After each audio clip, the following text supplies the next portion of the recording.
কোনো দোষ, কোনো ত্রুটি, কোনো ভুল খুঁজে পাবা না। সেই চরিত্রটা হচ্ছে, সেই আদর্শটা হচ্ছে, সেই মহান ব্যক্তিত্ব হচ্ছে আমার আপনার প্রিয় নবী মুহাম্মদুর রাসূলুল্লাহ সাল্লাল্লাহু আলাইহি ওয়াসাল্লাম। সুতরাং তার জীবনী আমাদের জানা সুন্নত নয়, নফল নয়, ওয়াজিব নয়, ফরজ।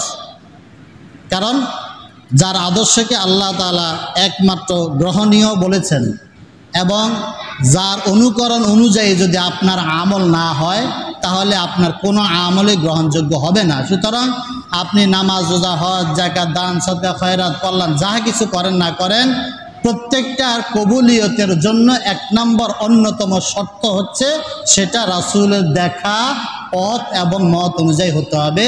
তিনি যেভাবে করেছেন, করতে বলেছেন সেইভাবে করা, এটাই হচ্ছে আপনার আমল কবুলের অন্যতম শর্ত। সুতরাং রাসূলের অনুকরণ যদি আমাদেরকে করতে হয়, তার অনুসরণ করতে হয়, তাহলে রাসূলের পুরা জিন্দেগিটা আমাদের জানা উচিত। কিন্তু আমরা হতভাগা উম্মত, যে রাসূলের জীবন সম্পর্কে আমাদের জানার তেমন আগ্রহ নাই, সময় নাই, সুযোগ হয় না, এরকম একটা পরিস্থিতি। তো যাই হোক, সেই পরিপ্রেক্ষিতে আমার একজন সচেতন মুসল্লি তিনি দাবি করেছেন যে আমাদেরকে অন্তত সংক্ষিপ্ত আকারে রাসূলের পূর্ণাঙ্গ জীবনীটা একটু বলার জন্য। তা আমি বলেছি, উনি অনেক আগে বলেছিলেন, আমি বলেছি ঠিক আছে রবিউল আউয়াল মাস আসুক, যেহেতু এটা সিরাতের মাস বলা হয়, রাসূলের সিরাতের মাস, সুতরাং এই মাসে ইনশাআল্লাহ আমরা চেষ্টা করব অন্তত ধারাবাহিকভাবে রাসূলের জন্ম থেকে শুরু করে মৃত্যু পর্যন্ত তার পূর্ণাঙ্গ জিন্দেগিটা সামারি আকারে, সারসংক্ষেপ আকারে গুরুত্বপূর্ণ বিষয়গুলো জানার জন্য। তো আজকে যেহেতু রবিউল আউয়াল মাসের 2 তারিখ, আজকে প্রথম জুমা, আমরা আজকে শুরু করব, ধারাবাহিকভাবে এটা চলবে যতজন পর্যন্ত শেষ না হয়। আশা করি সংক্ষিপ্ত আকারে বলতে গেলেও প্রায় 6-7 জুমা লেগে যাবে। তো পৃথিবীতে রাসূলের জিন্দেগির জীবনীর উপরে সিরাত বহু গ্রন্থ আছে, অনেক সিরাত গ্রন্থ আছে। তার মধ্যে যেমন বিশ্বনবী একটা সিরাত আছে, বিশ্বনবী, তারপর গোলাম মুস্তফা, বিশ্বনবী গোলাম মুস্তফা আছে, তোমাকে ভালোবাসি হে প্রিয় রাসূল, তারপর সিরাত ইবনে হিশাম, তারপর রাহিকুল মাকতুম, এরকম অনেক সিরাতের গ্রন্থ আছে। এমনকি শুধুমাত্র যে মুসলিমরাই রাসূলের সিরাত বা জীবনীর উপরে গ্রন্থ লিখেছেন তা নয়, অনেক অমুসলিমও রাসূলের জিন্দেগির উপরে, জীবনের উপরে সিরাত লিখেছেন। যেমন ভারতের একজন হিন্দু গুরুদত্ত সিং, তিনি একটা বই লিখেছেন, খুব ছোটি একটা বই, তোমাকে ভালোবাসি হে রাসূল। উনি একজন হিন্দু বিধর্মী, রাসূলকে তার নেতা মানেন না, তারপরে তিনি রাসূলের আদর্শে, রাসূলের জীবনীটা পড়ে এত বেশি আবেগ আপ্লুত হয়েছেন, তিনি নিজে একটা বই লিখেছেন, তোমাকে ভালোবাসি হে রাসূল। গুরুদত্ত সিং লেখাটা চমৎকারভাবে লিখেছেন। তিনি ওই বইতে প্রথম দিকে প্রায় অনেকগুলা পৃষ্ঠা শুধুমাত্র ভারতের যে সৌন্দর্য, ভারতের যে সম্পদ, ভারতকে আল্লাহ তাআলা যে নেয়ামত দিয়েছেন, প্রত্যেকটা নেয়ামতকে ধরে ধরে দেখাই দিয়েছেন যে ভারত, তোমরা অনেক নেয়ামত ঠিকই পাইছো, কিন্তু আল্লাহর দেওয়া শ্রেষ্ঠ নেয়ামত এটা তোমরা পাও নাই, এটা পাইছে মক্কা মরুভূমি। ভারত এত সবুজ শ্যামলের একটা দেশ, এত ফল ফলাদির দেশ, এত নদী নালার দেশ, এত ঝর্ণার দেশ, কোমল একটা দেশ, কিন্তু সেই দেশও কিন্তু রাসূলের আগমন ঘটে নাই। রাসূলের আগমন ঘটেছে একটা উত্তপ্ত মরুভূমিতে, যেখানে কাটা, ফল ফলাদি নাই, গুল্ম নাই, শস্য নাই, মানে রুক্ষ একটা মরুভূমি। সেই রুক্ষ মরুভূমির ভিতরে আল্লাহ তার নেয়ামত ঢেলে দিয়েছেন। ভারত, তুমি অনেক কিছু পেয়েছো, এটা নিয়ে তোমার গর্ব করার কিচ্ছু নাই। যে মরুভূমি, তার কোনো শস্য শ্যামল নাই, কিন্তু সে একমাত্র আল্লাহ রাসূলকে পেয়ে তার গর্ব করার মতো অনেক বিষয় আছে। এই হচ্ছে আমাদের রাসূল। তো যাই হোক, এখন সবগুলা গ্রন্থের মধ্যে বর্তমানে সবচেয়ে বিশ্ববিখ্যাত যে গ্রন্থটা সিরাত গ্রন্থ, সেটা হচ্ছে আর রাহিকুল মাকতুম, বাংলা অনুবাদ হয়েছে। এটা মক্কার রাবেতায়ে আল আলম ইসলামী, এই সংগঠনটা বিশ্বব্যাপী একটা সিরাত প্রতিযোগিতার আয়োজন করেছিল 1978 সালে। তারা ঘোষণা দিয়েছিল যে বিশ্বে বিভিন্ন জায়গা থেকে তারা রাসূলের জিন্দেগির উপরে বই আহ্বান করেছে, জীবনী আহ্বান করেছে বিভিন্ন শর্ত দিয়ে। সেইখানে 1182টি মানে পুস্তক জমা হয়। ওই রাবেতায়ে আল আলম ইসলামিয়া প্রতিযোগিতায় সারা বিশ্ব থেকে 1182টা বই জমা হয়। তার মধ্যে সর্বপ্রথম স্থান অধিকার করছে এই আর রাহিকুল মাকতুম এই বইটি। এটা রচনা করেছেন শাইখুল হাদিস আল্লামা শফিউর রহমান মুবারকপুরী, ভারতের, এবং তিনি মদিনা ইসলামী বিশ্ববিদ্যালয়ের অধ্যাপক ছিলেন। তিনি এই গ্রন্থটা রচনা করেছিলেন। পরবর্তীতে এটা উর্দু ভাষায়, ফার্সি ভাষা এবং বাংলা ভাষায় অনুদিত হয়েছে। এই গ্রন্থের আলোকে এই গ্রন্থে প্রায় 584 অধিক পৃষ্ঠা আছে। এতগুলো তার আপনাদেরকে পড়ে শোনানো সম্ভব না, কিন্তু আমি চ্যাপ্টার ওয়াইজ সামারি করে আপনাদেরকে জানাবো। যেহেতু বর্তমানে এটা সবচেয়ে বেশি অথেন্টিক, সুতরাং ওইটা রেফারেন্স দিয়ে বা ওইখান থেকে ওটা আমার কাছে আছে, আমি ওটা পড়ে পড়ে সামারি করে আপনাদেরকে তুলে ধরবো রাসূলের সংক্ষিপ্ত জীবনী। এবং আপনাদেরকে আহ্বান জানাবো, যাদের সম্ভব এই বইটা কিনে বাসায় রেখে এই বইটা পড়ার চেষ্টা করেন। রাসূলের পুরা জিন্দেগিটা জানেন, দেখবেন রাসূল কি ছিলেন। অনেকে না জেনে অনেক উল্টাপাল্টা মন্তব্য করেন। সুতরাং তাদের উদ্দেশ্যে বলছি, সকলেই এই রবিউল আউয়াল মাসে অন্তত একটা কাজ করেন, যার রাহিকুল মাকতুম এই সিরাত গ্রন্থটা কিনে বাসায় রেখে পড়ার চেষ্টা করেন, শুরু করেন। এখন আমরা আসি রাসূলের জীবনের দিকে। রাসূলের জিন্দেগির দুটা দিক, একটা হচ্ছে সূরাতে রাসূল আর একটা হচ্ছে সিরাতে রাসূল। একটা হচ্ছে সূরাতুন নবী, একটা হচ্ছে সিরাতুন নবী। সূরাত মানে হচ্ছে আকার, আকৃতি, গঠন, দেহ, আর সিরাত মানে হচ্ছে তার চাল চলন, চরিত্র, আখলাক। এখন সূরাতুন নবী যেটা রাসূলের দেহ আকৃতি, এটা প্রশংসনীয়, অনুকরণীয় নয়। কারণ আপনারা কেউ, আমরা কেউ রাসূলের দেহের মতো হতে পারবো না, তার গঠনের মতো আমরা হতে পারবো না। সুতরাং সূরাতুন নবী হচ্ছে প্রশংসনীয়। রাসূলের সূরত সম্পর্কে যতগুলো হাদিস এসেছে, ইতিহাসবিদরা যত লেখা লিখেছেন, সবগুলো হচ্ছে প্রশংসনীয়, অনুকরণীয় নয়। কিন্তু রাসূলের সিরাত হচ্ছে অনুকরণীয় এবং অনুসরণীয়। রাসূল যে কাজ করে গেছেন, যেইভাবে চলাফেরা করে গেছেন, এই জিনিসটা হচ্ছে আমাদের জন্য অনুসরণীয়, অনুকরণীয়। যার কারণে আল্লাহ বলছেন, কুল ইন কুনতুম তুহিব্বুনাল্লাহা ফাত্তাবিউনি, যে তোমরা যদি, রাসূলকে বলছেন, রাসূল আপনি আপনার উম্মতকে বলে দেন যে ইন কুনতুম তুহিব্বুনাল্লাহ, তোমরা যদি আল্লাহকে ভালোবাসতে চাও, ফাত্তাবিউনি, তাহলে আমার অনুসরণ, অনুকরণ করো, মানে আমার সিরাতকে ধারণ করো, আমার সিরাতকে ধারণ করো, সূরত নয়। রাসূলের সূরত নিয়ে ধারণ করা যাবে না, কিন্তু সিরাত ধারণ করা যাবে। এখন আল্লাহ তাআলা সূরা আহজাবে, ওই যে বললাম সিরাত এবং সূরত, পবিত্র কালামুল্লাহ, রাসূলের সিরাত গুরুত্ব পায় না, সূরত গুরুত্ব পায় না, গুরুত্ব পেয়েছে সিরাত। সূরা আহজাবের 21 নম্বর আয়াতে আল্লাহ তাআলা বললেন, লাকাদ কানা লাকুম ফি রাসূলিল্লাহি উসওয়াতুন হাসানাহ, তোমাদের জন্য রয়েছে ফি রাসূলিল্লাহ, আল্লাহ তাআলার রাসূল মুহাম্মদ সাল্লাল্লাহু আলাইহি ওয়াসাল্লামের জিন্দেগিতে উসওয়াতুন হাসানা, সর্বোত্তম আদর্শ, সর্বোত্তম অনুকরণীয়, সর্বোত্তম অনুসরণীয় জিন্দেগি রয়েছে রাসূলের জিন্দেগিতে। এর ঊর্ধ্বে আর কারো চরিত্র হতে পারে না, তার ঊর্ধ্বে আর কোনো আদর্শ হতে পারে না।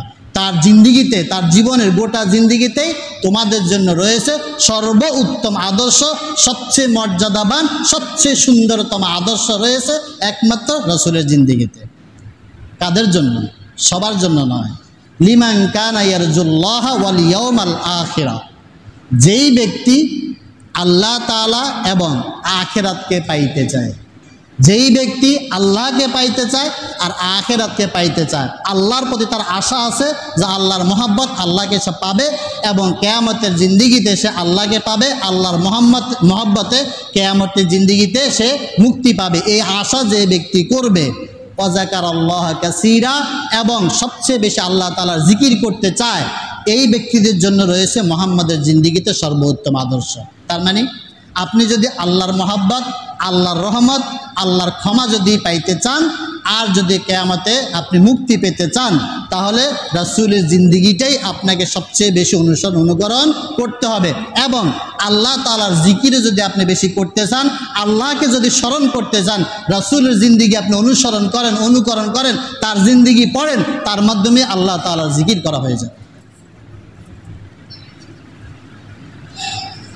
আল্লাহ তাআলা প্রায় লক্ষাধিক নবী এবং রাসূল প্রেরণ করার পরে খাতামুন নবী, নবুয়তের সর্বশেষ সিল, এটা আমাদের রাসূল সাল্লাল্লাহু আলাইহি ওয়াসাল্লামকে তার পিঠে মোহরে নবুয়ত মেরেই প্রমাণ দিয়ে দিয়েছেন যে পৃথিবীতে আর দ্বিতীয় কোনো নবী আসবে না। তিনি এই জগৎবাসীর জন্য, এই শুধুমাত্র এই পৃথিবীর জগৎ নয়, আল্লাহ তাআলা যত জগতে রব্বুল আলামিন, আমার আপনার রাসূল তত জগতে রহমাতাল লিল আলামিন। যত জগতে রবের রুবুবিয়ত চলবে, যেই সকল জগতে আল্লাহ তাআলার রুবুবিয়ত চলবে, ওই সকল জগতে মুহাম্মদের রাসূলই চলবে। সুতরাং আল্লাহর রুবুবিয়ত যে পর্যন্ত, মুহাম্মাদের রিসালাত সেই পর্যন্ত, এর কোনো সীমা নাই। আল্লাহর রুবুবিয়তের কোনো সীমা আছে? নাই। আল্লাহ তাআলার রুবুবিয়তের কোনো সীমা নাই, আমাদের আপনার রাসূলের রিসালাতের কোনো সীমানা নেই। ইহ জগৎ পর জগৎ সব জায়গায় তার রিসালাত বিদ্যমান, এমন মহান নবী পাঠিয়েছেন। তাই না কবি বলেছেন, কাওনাইন কা মুখতারে খোদা তুমকো বানায়া, কাওনাইন কা মুখতারে খোদা তুমকো বানায়া, উম্মত কি নিগাহবান খোদা তুমকো বানায়া, উম্মত কি নিগাহবান খোদা তুমকো বানায়া। यासीन से मौला ने कभी उनको पुकारा, यासीन से मौला ने कभी उनको पुकारा, हामीम कभी और कभी तौसीन इशारा, हामीम से कभी और कभी तौसीन इशारा। আমরা জানি মুহাম্মদ সাল্লামের নাম শুধু মোহাম্মদ বা আহমদ জানি, কিন্তু আল্লাহ তাআলা পবিত্র কালামে রাসূলকে অসংখ্য নামে ডাকছেন। বিভিন্ন সূরা শুরুতে যে ছোট ছোট বিচ্ছিন্ন হরফ থাকে, যেমন প্রথমেই সূরা বাকারার প্রথমে দায়ের আওয়াজ আলিফ লাম মিম। অনেক সূরা আছে ইয়াসিন, তাহা, হামিম, আইন, সিন, কফ, এরকম বিভিন্ন বিচ্ছিন্ন আয়াত আছে, যেটাকে আয়াতে মুতাশাবিহাত বলা হয়। এইগুলোর ভিতরে এটার অর্থ পৃথিবীর কোনো মানুষ, কোনো মুফাসসির, কোনো মুহাক্কিক কেউ জানে না। এই আয়াতগুলোর অর্থ একমাত্র আল্লাহ এবং তার রাসূল জানে, অর্থাৎ আশিক এবং মাশুক, হাবিব এবং মাহবুব, তারা দুইজনে জানেন একজন আরেকজনকে কি দিয়ে চিঠি লিখেছে। এখন তার চিঠি জগৎ নাই, এখন এসে সব ফেসবুক, SMS, মেসেজ, তারপরে হোয়াটসঅ্যাপে, ফেসবুকে। আগের যুগে যখন হাতের লেখা চিঠি ছিল, তখন যখন প্রেমিক প্রেমিকার কাছে চিঠি লিখত, এমনকি স্বামী স্ত্রীর কাছে চিঠি লিখত, বিভিন্ন সাংকেতিক শব্দ ব্যবহার করত।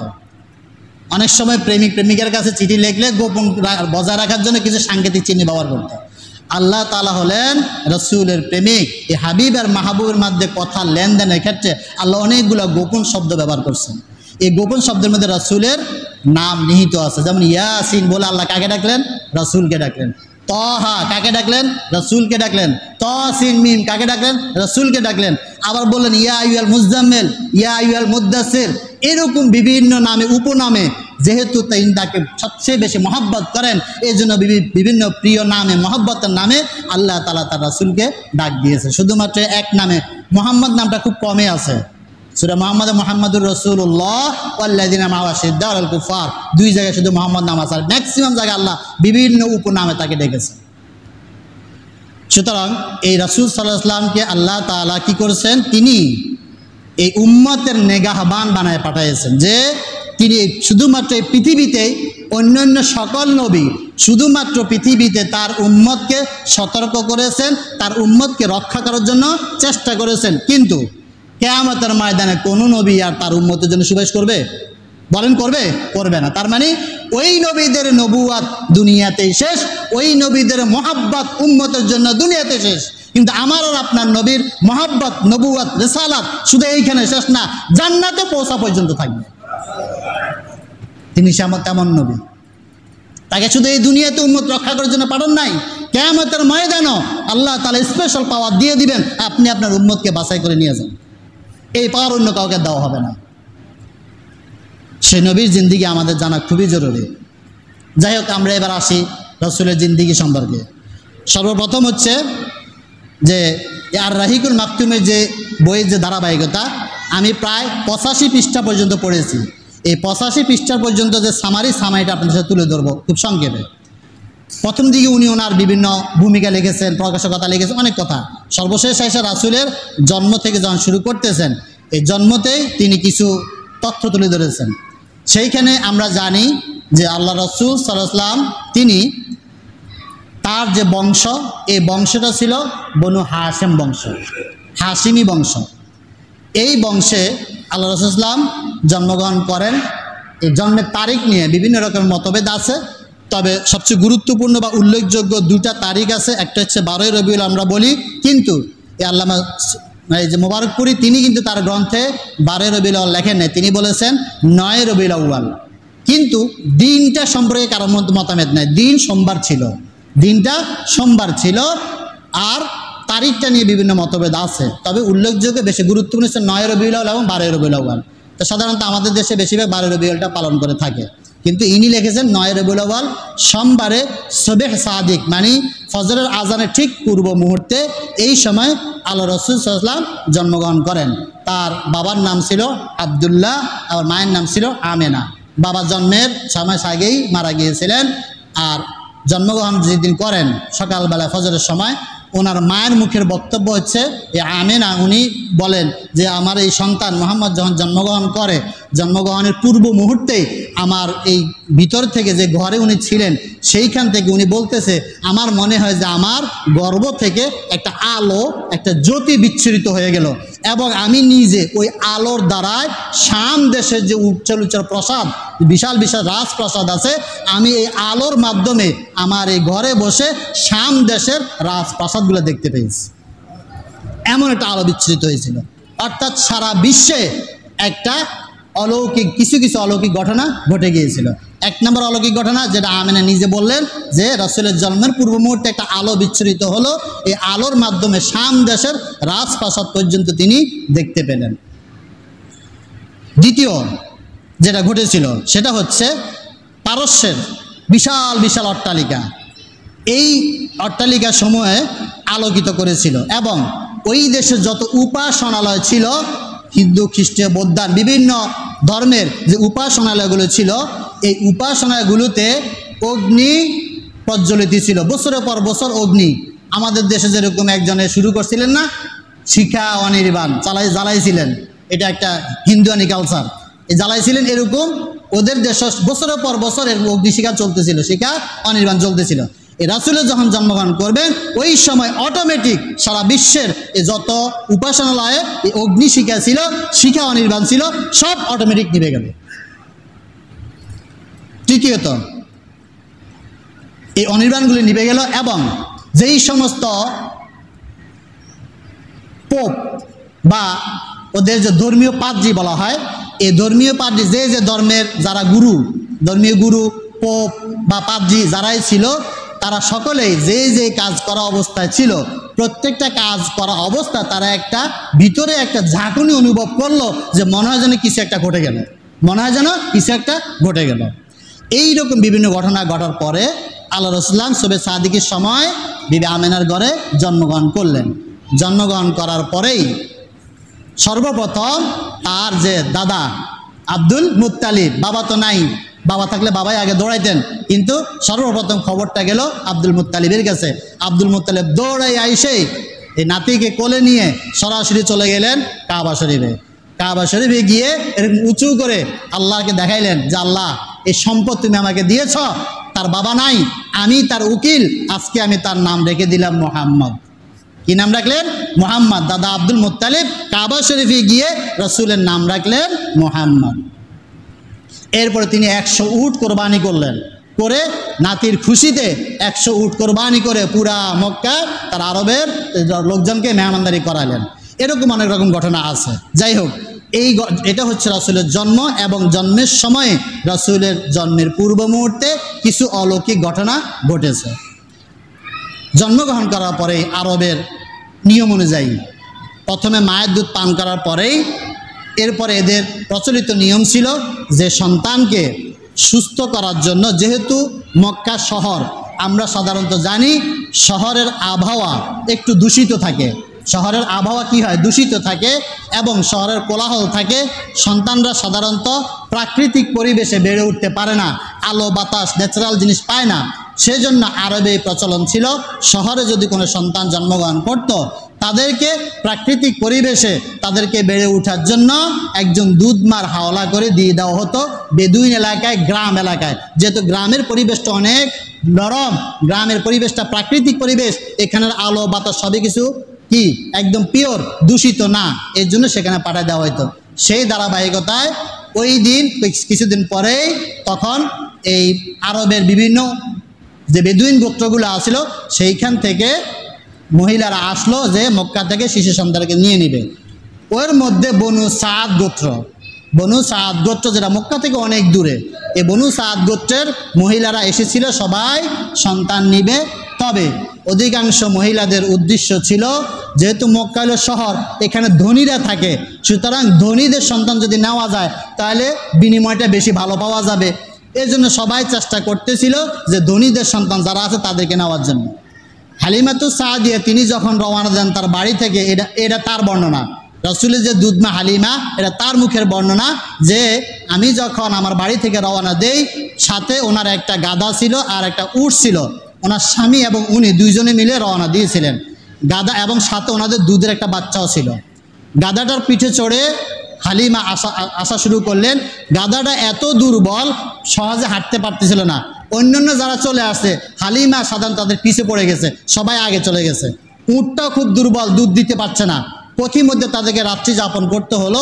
সেইখানে তারা দেখলো উটেও দুধ নাই, তারপরে যে ওনার বুকের দুধও তেমন নাই। বাচ্চারা খুব কান্না করতেছে, রাত্রেবেলায় খাওয়া পাচ্ছে না, দুধ পাচ্ছে না, তার বুকে দুধ নাই। এরপরে পরের দিন জার্নি করতে করতে আয়েশা মক্কায় পৌঁছানোর পরে, যেহেতু তার যারা আগের অন্য সাথীরা ছিল তারা একটা আগে পৌঁছায় গেছে, সবাই ভালো ভালো বড় লোকের বাচ্চাগুলো নিয়ে চলে গেল। এই ইয়েতিম মুহাম্মদ, যেহেতু সে ইয়েতিম, তার বাবা নাই, তারপরে তার মা আছে, এখন তো সে টাকা পয়সা কে দিবে, এতে এতিম বাচ্চা, সবাই কেউ একে নিতে চাইলো না। সর্বশেষ হালিমা সবাই যখন চলে যাচ্ছে আর এই ভালো কোনো ঘরের সন্তানকে পেল না, তখন হালিমা আফসোস করে তার স্বামীকে বলতেছে, আমরা তো আসছিলাম একটা সন্তান নিয়ে যাব, এখন সন্তান না নিয়ে কি চলে যাবো, আমার খুব খারাপ লাগতেছে, চলো যে যাকে কেউ নেয় নেই, চলো এই এতিম বাচ্চাটা আমরাই নিয়ে যাই। হালিমার স্বামী অনুমতি দিলেন, ঠিক আছে তুমি নিয়ে নাও। তখন মুহাম্মদ সাল্লাল্লাহু আলাইহি ওয়াসাল্লামকে হালিমা দত্তক নিলেন দুধ পান করানোর জন্য। হালিমার মুখের ভাষা, আমি যখন এই শিশু মোহাম্মদ ইয়েতিম ছেলেটাকে আমার বুকে নিলাম, এই সন্তানটা আমার বুকে যখন দুধ পান শুরু করলো, আমার মনে হয় যেন আমার বুকে দুধের জোয়ার শুরু হয়ে গেল। এমনকি আমি মোহাম্মদ সে পান করলো, আমার সন্তানও পান করলো। পান করার পরে দুইজনকে ঘুমাইয়া দিলাম, আমার মনে হয় যেন আমার সন্তান গত 1 বছরও এরকম দুধ পান করে নাই আর এরকম ঘুমায় নাই। কি বরকত আল্লাহ তাআলা দিয়ে দিলেন। শুরু হইল বরকতের যাত্রা। এরপরে তিনি যখন গাদায় উঠলেন, উঠে গাদাটা যখন রওনা দিয়ে দিল, এত দ্রুত চলা শুরু করলো, অন্যান্য সাথীরা বলতেছে, হালিমা কালকে যে গাদায় করে তুমি চড়ে আসলা, এটা কি সেই গাদা? বললাম এটা তো সেটাই। এটা তো আশ্চর্যজনক, কি ঘটনা ঘটলো, কালকে দেখলাম সবার পিছনে পড়ে গেলা, আজকে সবার আগে হাঁটা দিচ্ছে, তোমার উটের যে দুধের ওলান দেখা যাচ্ছে, এটা পুরো মনে দুধে ফেটে যাবে। সবাই দেখে অবাক, কি ঘটনা ঘটলো, কালকে একরকম আজকে ভিন্ন রকম। এই পরিবর্তনটা সবার চোখে পড়ে গেল। তারপরে তারা প্রতিমত যখন রাত্রি যাপন করলো, যাপন করার পরে সকলে মিলেই বসে আছে দুধ পান করার জন্য। এখন এই হালিমার 1 উটের দুধ দিয়া পুরা গোত্র লোকরে খাওয়াইছে, তাও শেষ হবে। 1 উটের দুধ দিয়ে পুরা গোত্র খাইয়া শেষ, তারপরে শেষ করতে পারেনি। এখন মানুষের কানাঘুষা শুরু হয়ে গেল, কি ঘটনা, হালিমা কি এমন জাদু করলো যে কালকের দিন আর আজকের দিন টোটাল পরিবর্তন। হালিমা তার স্বামীকে কানে কানে বলছে, স্বামী আমরা যে সন্তানটাকে ইয়েতিম বলে সবাই অবহেলা করেছিল, আমার দিলে ডাক দেয়, আমার মনে ডাক দেয়, এই সন্তানটা সাধারণ কোনো সন্তান নয়, আল্লাহ তাআলা এই সন্তানের উসিলায় আমাদেরকে বরকত বাড়ায় দেওয়া শুরু করছে। তখন হালিমার স্বামী বলল, হ্যাঁ আমিও তাই মনে করি। তারপর তারা নিয়ে তাদের নিজের গ্রামে চলে গেল। যাওয়ার পরে ওইখানে আরও কিছু অলৌকিক ঘটনা শুরু হলো। কি ঘটনা?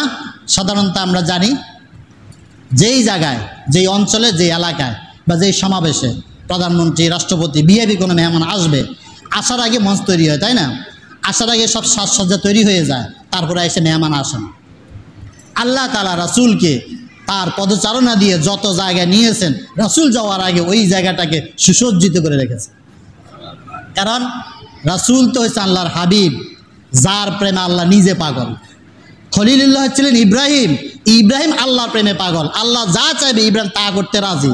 আল্লাহ বলছে আগুনে জাবদ, আগুনে পড়েছে, পুত্র কোরবানি দেওয়া দিয়েছে, পুত্রকে সন্তানকে করো, বিতাড়িত করো, তাদেরকে বনবাস দিয়ে আসছে। অর্থাৎ আল্লাহর ভালোবাসা পাওয়ার জন্য ইব্রাহিম যা অর্ডার হয়েছে সব করতে রাজি ছিলেন। আর মুহাম্মদ হোসেন বিপরীত, আমার মুহাম্মদ, আমার নবী যা চাইবেন আল্লাহ তা করতে রাজি। অন্যান্য নবীদেরকে ওহী দেওয়ার জন্য আল্লাহ বিভিন্ন জায়গায় ডেকে নিয়েছেন, মুসাকে তুর পর্বতে ডেকে নিয়েছেন, কিন্তু রাসূল সাল্লামকে আল্লাহ তাআলা নবুয়ত দেওয়ার জন্য, ওহী দেওয়ার জন্য কোথাও ডেকে নেন নাই। রাসূল যেখানে, জিবরাইল সেখানে।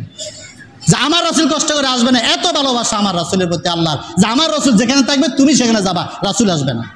এই হচ্ছে অন্য নবীর মধ্যে আমার নবীর পার্থক্য। সুতরাং যখন রাসূল রওনা দিয়েছেন, আল্লাহ তাআলা আগে জায়গাটা পড়ে ওই বনু সাদ গোত্রটাকে সুসজ্জিত করে দিলেন। এতদিন মরুভূমিতে খরায় তাদের প্রায় কাতর অবস্থা, যে রাখালরা গরু চারায়, মেষ চারায়, এগুলা ঘাস পায় না, দুধ পায় না, অর্ধেক খায় অর্ধেক পায় না, এরকম একটা অবস্থা। রাসূল যখন রওনা দিয়েছেন হালিমার কোলে করে, হালিমা বাড়িতে পৌঁছার আগে হালিমার বংশে যে তার যে বাড়ি গোত্র, পুরা এলাকা সবুজ শ্যামলে সুশোভিত হয়ে গেছে।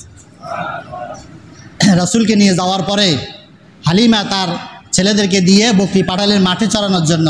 তারা মাঠে গিয়ে চড়াই আসার পরে এত দুধ বেড়ে গেল, অন্যান্য পাশের লোকেরা হিংসায় জ্বলে পড়ে, কিরে তোরা কোথায় পশু চড়াস? হালিমার বাচ্চা, হালিমার ছেলেরা যেইখানে পশু চড়ায় তোরা সেখানে নিতে পারিস না? দেখোস না হালিমার উটগুলা বকরিগুলা কিরকম তনতাজা হয়ে গেল, একদিনের মাথায় এত পরিবর্তন কিভাবে হলো? সবাই খুব অবাক যে এত পরিবর্তন কেন হওয়া শুরু হলো। সর্বদিক থেকে রহমত আর বরাকাত আল্লাহ তাআলা ঢেলে দেওয়া শুরু করে। সুতরাং রাসূল যেখানে রহমত বরকত সেখানে, রাসূল যার জিন্দেগিতে রহমত বরকত তার জিন্দেগিতে, রাসূল যার ঘরে রহমত বরকত তার ঘরে। আমরা রাসূলকে ঘরে রাখতে চাই না, আমরা আমার জিন্দেগিতে রাসূলকে রাখতে চাই না। আমরা রাখতে চাই বিভিন্ন আদর্শ, বিভিন্ন প্লেয়ার, বিভিন্ন গায়ক গায়িকা, নায়ক নায়িকা, নর্তকী, এই সমস্ত কিছু আমাদের জিন্দেগিতে আমাদের ঘরে থাকে, রাসূলের আদর্শ আমাদের ঘরে থাকে না। সুতরাং রহমত বরকত আসবে কোত্থেকে? এইখানে একটা বিতর্কিত বিষয় আছে। কিছুদিন আগে এইটা নিয়ে বেশ নাড়াচাড়া হয়েছে যে রাসূল 40 বছরে নবী, তার আগে নবী ছিলেন না। এটা নিয়ে অনেক তর্ক বিতর্ক ঝড় তুলে গেছে। শুনেন, বিষয়টা যদি সুন্দর করে বুঝিয়ে দেওয়া যায় তাহলে মানুষের মধ্যে বিতর্ক সৃষ্টি হয় না।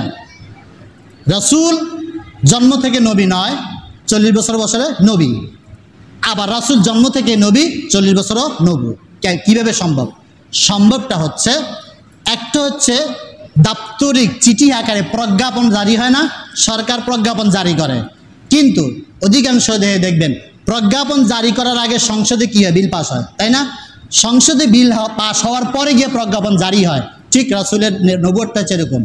রাসূল জন্ম থেকে না, জন্মের আগে নবী। এটা হচ্ছে আল্লাহর পার্লামেন্টের সিদ্ধান্ত। আল্লাহর পার্লামেন্টের সিদ্ধান্ত লিখিত আছে, মুহাম্মদ সাল্লাল্লাহু আলাইহি ওয়াসাল্লাম শেষ নবী, এটা জন্মের আগে লিখিত আছে না? তাহলে সুতরাং রাসূল জন্মের আগেও নবী, এটা হচ্ছে আল্লাহর পার্লামেন্টে লিখিত। কিন্তু দুনিয়াতে প্রজ্ঞাপন তখনও জারি হয় নাই। দুনিয়াতে প্রজ্ঞাপন জারি হয়েছে 40 বছর বয়সে। দুনিয়াতে প্রজ্ঞাপন জারি হয়েছে কখন? 40 বছর বয়সে। আরেক দিকে বলতে পারেন প্রত্যক্ষ পরোক্ষ। প্রত্যক্ষ রিসালাতের দায়িত্ব পেয়েছেন 40 বছর বয়সে, পরোক্ষভাবে রাসূল নবী হয়েছেন জন্মের আগে। সুতরাং তিনি শুধুমাত্র, এখন আমি যদি বলি ওই 40 আগের যে 40 বছর সেটা রাসূল নবী ছিলেন না, রাসূল ছিলেন না, তাহলে কি রাসূলের ওই জিন্দেগি কি আমাদের জন্য অনুসরণীয় নয়? অবশ্যই অনুসরণীয়। কারণ এইখানে আল্লাহ বলছেন ফি রাসূলিল্লাহি উসওয়াতুন হাসানা, রাসূলের জিন্দেগিতে তোমাদের জন্য উত্তম আদর্শ আছে। তাহলে আদর্শটা কোথায়? আমি যদি রাসূলের 40 বছর জিন্দেগিটাকে বাদ দিয়ে দেই, তাহলে আমি শিশুর আদর্শ কার কাছ থেকে নিব? যুবকের আদর্শ কার কাছ থেকে নিব? কিশোরের আদর্শ কার কাছ থেকে নিব? বাবার আদর্শ কার কাছ থেকে নিব? স্বামীর আদর্শ কার কাছ থেকে নিব? অবশ্যই রাসূলের জিন্দেগি থেকে নিতে হবে। রাসূল শিশু হিসেবে আদর্শ, রাসূল যুবক হিসেবে আদর্শ, কিশোর হিসেবে আদর্শ, বালক হিসেবে আদর্শ, স্বামী হিসেবে আদর্শ, বাবা হিসেবে আদর্শ, নাতি দাদা হিসেবে আদর্শ, নানা হিসেবে আদর্শ। প্রত্যেকটা ক্ষেত্রে তিনি আমার আদর্শ। তা না হলে আল্লাহ তাআলা বলতেন না যে এই দিনটা কি পরিপূর্ণ দিন। যদি রাসূলের কোনো একটা অংশ বাদ দেওয়া হয় তাহলে দিন পরিপূর্ণ হলো না। কারণ আম্মা জান আয়েশা সিদ্দিকা রাদিয়াল্লাহু তাআলা আনহাকে যখন প্রশ্ন করা হয়েছিল সাহাবীরা যে রাসূলের জিন্দেগি সম্পর্কে আমাদের একটু বলেন, তখন আয়েশা কি জবাব দিলেন? এক কথা জবাব দিলেন, কোরআনে যা আছে রাসূলের জিন্দেগিতে তা। কোরআন হচ্ছে থিওরিক্যাল, রাসূল হচ্ছে প্র্যাকটিক্যাল। কোরআন যদি এখানে বসা থাকে আর জমিনে যদি কোরআনকে হাঁটতে দেখেন তাহলে রাসূলকে দেখেন। কিতাব আকারে কোরআন এইখানে জমা আর জমিনে বিচরণ করে রাসূল। এই দুইটাই কোরআন। কোরআনে যা বলেছে রাসূল তাই করেছেন, একটু ব্যতিক্রম করেন নাই। সুতরাং এই যে নিয়ে তর্ক বিতর্ক করার কিছু নাই। সমাধানটা হচ্ছে রাসূল প্রত্যক্ষভাবে রিসালাতের দায়িত্ব পেয়েছেন 40 বছর বয়সে। তার আগের জিন্দেগিতে তিনি পরোক্ষভাবে, যদি তিনি পরোক্ষভাবে নবী না থাকতেন, রাসূল না থাকতেন, তাহলে আল্লাহ এত অলৌকিক ঘটনা কেন ঘটাইলেন? তাহলে তো গঠনের কথা ছিল না, রেসালত হওয়ার পরে পাওয়ার কথা ছিল। সুতরাং এটা নিয়ে তর্ক বিতর্ক নয়। আমাদের বিষয়টা হচ্ছে আমাদের জানার দরকার হচ্ছে রাসূলের জিন্দেগি, রাসূলের সিরাত, রাসূলের সুরাত বা উনি কবে, এইটা নিয়ে তর্ক বিতর্ক করা আমাদের প্রয়োজন নাই। ওটা না করলে আপনার কোনো গুনাহ হবে না, কিন্তু রাসূলের জিন্দেগি, রাসূলের সিরাত সম্পর্কে আপনাকে জানতে হবে, মানতে হবে। এটা হচ্ছে আমার আপনার উপর ফরজ। এরপরে এর মাধ্যমে রাসূল কি করলেন, এই বনু সাদ গোত্রে হালিমার কাছে হস্তান্তর হয়ে গেলেন। সেইখানে তার দুধ পান, 2 বছর পর্যন্ত দুধ পান করেছেন, লালিত পালিত হয়েছেন, শিশু বয়সটা সেখানে তিনি কাটালেন। এরপরে দ্বিতীয় যে ধাপ, ইনশাআল্লাহ আগামী জুমায় ওই হালিমাতু সাদিয়ার ঘরে তিনি লালন পালন হওয়ার পরে তারপর থেকে ইনশাআল্লাহ আলোচনা শুরু হবে। অনেকে পরে আসছেন, আপনাদেরকে আবার বলে দিই বিষয়টা হচ্ছে, আমরা যেহেতু আজকে রবিউল আউয়াল মাস শুরু হলো, রবিউল আউয়াল মাসের প্রথম জুমা এটা, সুতরাং আমরা এই ধারাবাহিকভাবে রবিউল আউয়াল মাস যেহেতু রাসূলের মানে আগমনের মাস, সিরাতের মাস, সুতরাং এই মাসটা ব্যাপী আমরা চেষ্টা করব রাসূলের জিন্দেগিটা সংক্ষিপ্ত আকারে গুরুত্বপূর্ণ বিষয়গুলা জানার জন্য। এই জন্য আপনাদেরকে আহ্বান জানাবো, একটু আগে ভাগে আসেন।